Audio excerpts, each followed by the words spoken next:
That's the inside of a working pocket watch. Wow. And that's the wheel that serves as the pendulum? Exactly. Mm-hmm. Frank Palasciano has been repairing clocks professionally for 20 years. He and his daughter Carla run a successful shop called Eastern Standard Time in Old Town Purcellville, where they focus on grandfather clocks. I was a youngster, maybe 14 or so, I can't remember exactly, and I just had a fascination with them. I bought my first clock at auction at about that age, went home, took it apart, never was able to get it back together, but it did strike my interest. So from that point, I just went from tinkering. As I said in the beginning, I did it as a hobby for a lot of years just because I like doing it. And then, about 20 years ago or so, I decided to do it professionally. And then one year, Carla walked in and said, "Gee, this looks like fun. Can I do this?" And I said, "Well, if you work with me for a year and you still like it, I'll send you to school." And so she's been coming in for the last 13 years. So I think she probably likes it. And that's it. It's been a great 20 years. This is the inside of a grandfather clock. This is the works. We call it movements. And all of the things that are about to start moving are the things that are controlling the chiming sequences. So I'm going to... Often, they have to make the small parts the clock requires.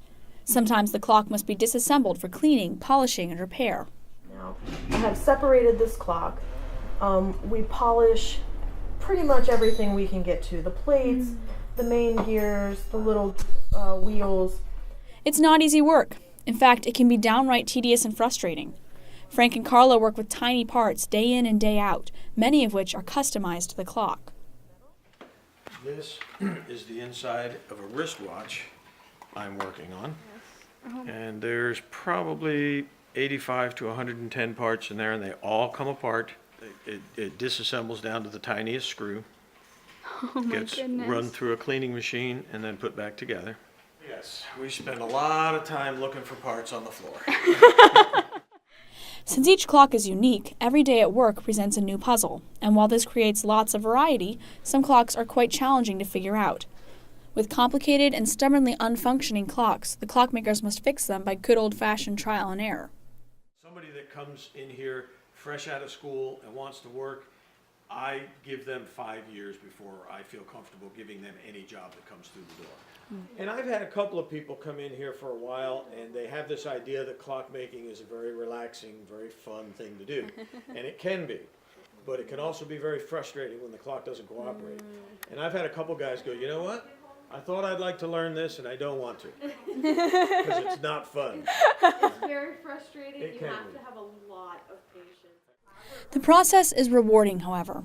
Frank and Carla have worked with clocks dating from the 1700s, and they run a busy shop. Sometimes they even have to stop advertising because they have too many clocks. It's pretty tedious, but it's fun. I love doing it. It's the combination of parts all working together to do one thing, Definitely. to tell time, and it uses mathematical relationships and wheels and teeth and stuff to divide time into 1 second increments so you can tell what time it is. That's sort of what's fascinating about it. They're functional art. They're beautiful clocks, and they will last for lifetimes, generations, and they're functional. Clocks seem to be an old person's interest for now, Carla said, and clockmakers are few and far between today, and parts hard to come by. Particularly with grandfather clocks, Frank thinks it is something people become more interested in when they are older and more settled. I do see some younger people, 30s, coming in with clocks they're inheriting, so that's a good sign. But for the most part, all of our customers are older. Hopefully people won't let it die out. They'll keep maintaining their family clocks. And that's the only thing that concerns me, is that maybe younger people won't be as interested in maintaining their family clocks, as some of the older people are. But hopefully that'll change as people start to get older. The clocks are kind of like a symbol of the heritage and tradition. And Exactly. Yeah. We see a lot of clocks that people remember from their grandparents and their great-grandparents. So I really hope that continues, the family tradition of keeping the clock going. So.